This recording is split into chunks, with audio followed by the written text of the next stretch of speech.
Esta es una comunicación que he presentado en las terceras jornadas Educación, Desarrollo, Tecnología y Cooperación, celebradas en Vitoria en mayo de 2010. Me refiero a tiempos de C porque me parece que esto de lo 2.0 de tanto uso igual hasta se está desgastando. Ya todo es 2.0, sanidad 2.0, política 2.0, escuela 2.0, incluso la nueva versión de Moodle es 2.0. Así es que pensé en hablar de tiempos de C. La idea me vino de una jornada realizada hace unos meses en Madrid, titulada Las 3C, conversar, colaborar y contribuir, que leí en el blog de Tiscar Lara. Sin embargo, yo he encontrado otras 3C a las cuales incluso doy un significado más profundo, porque considero que aunque en ciertas ocasiones se puedan considerar como sinónimas, en estas otras palabras existe una mayor implicación personal. Me refiero a comunicar respecto a conversar, a cooperar en lugar de colaborar y a compartir en lugar de contribuir. Incluso en ocasiones me pregunto si no será casualidad tanta C. Es más, Ego Vitaldea tiene como apellido cooperando con conocimiento. Insisto en la idea de comunicar como condición necesaria para compartir y cooperar. Está claro que las tecnologías nos han abierto el abanico de formas de comunicación. Tenemos muchas mayores posibilidades. Sin embargo, con todas estas posibilidades teóricas, cabe la duda de si hemos conseguido superar lo que se ha venido llamando durante años la soledad del estudiante a distancia. Así, deberíamos fijarnos en distintos condicionantes. En primer lugar, al modelo comunicativo y pedagógico. Es una cuestión, a mi entender, básica. En definitiva, se trataría de utilizar la mejor tecnología posible, disponible en cada momento, pero sin olvidar que la idea base es favorecer el aprendizaje. Asimismo, si pensamos en las posibilidades teóricas de las que mencionaba, habría que adaptarse a las posibilidades reales. En otras palabras, que el cóctel que preparemos sea adecuado a la persona, a sus gustos, preferencias y contexto. Entre estas posibilidades y estos ingredientes que tendríamos en el cóctel, podemos ver la comunicación síncrona y la comunicación asíncrona. Tradicionalmente esta ha sido la clasificación, si bien en este momento podríamos pensar en una especie de continuum, dados los cambios que ha habido. Así, por ejemplo, Twitter podríamos pensar si es un intermedio o existen formas de chat en las cuales los mensajes no recibidos en el momento quedan pendientes para que los lea la persona cuando se conecte. Otro aspecto a tener en cuenta, y es la dificultad que existe para construir discursos compartidos. Así, esta experiencia en los foros puede convertirse en un auténtico diálogo de sordos.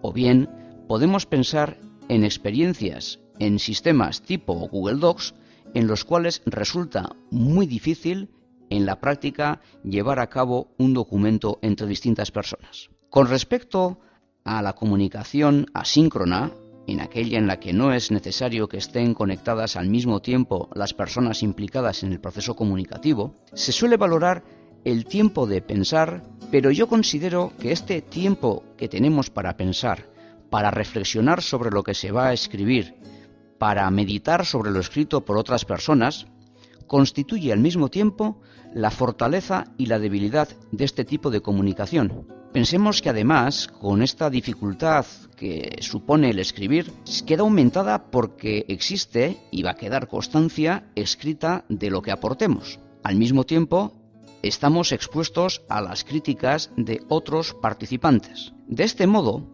si esta participación incluso va ligada a algún tipo de calificación, podemos llegar a una especie de juego de estrategia, por ver quién es quien primero participa, nadie quiere ser la última persona, hay que decir algo novedoso.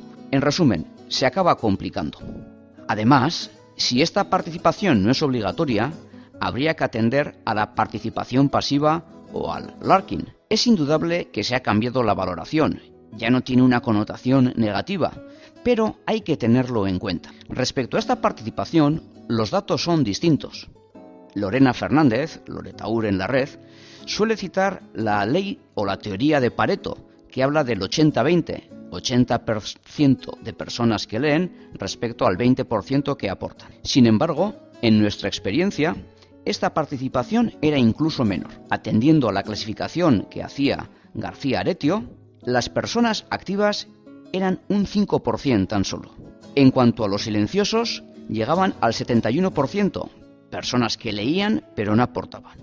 Incluso había un 24% de ausentes, de quienes ni siquiera entraban en el entorno. Pese a otras hipótesis que planteábamos, de que no se quería compartir el conocimiento, por ejemplo, el resultado que obtuvimos nos indicó que era una cuestión de cultura, la falta de costumbre de utilizar en su momento la comunicación mediada por ordenador. De esta forma queda claro que lo que hacemos al final viene determinado por lo que pensamos y lo que creemos.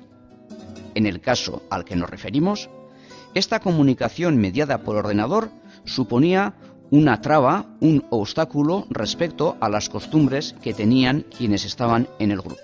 En esta propuesta de cóctel planteamos que también debería hacerse un hueco a la comunicación síncrona.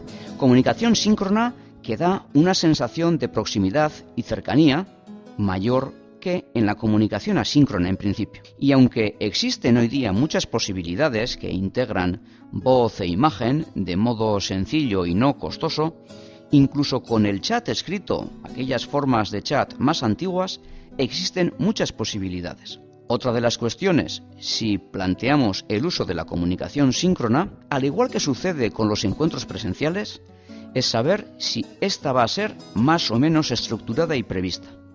De ahí que, según los objetivos, pueda ser de tipo más formal o informal. Sin embargo, no conviene mezclar ambos aspectos. Recuerdo una anécdota en un chat en un congreso virtual de quien entró tarde a una sesión moderada y planteada con antelación, con una mesa y una participación estructurada, y sin embargo entró saludando a la media hora, como suele ser costumbre en los chats. Quizás el éxito, ese razonable éxito del que hablaba al principio, pueda estar en una frase en euskera que es hito. No ahogarse en ese ruido provocado por el exceso de posibilidades comunicativas, por esa abundancia que cita Dolors Reich, y de ese modo nos adecuemos a la situación en concreto. Al final, el cóctel debe ser del gusto y las posibilidades de quien lo tome. La música es de Daniel Bisi.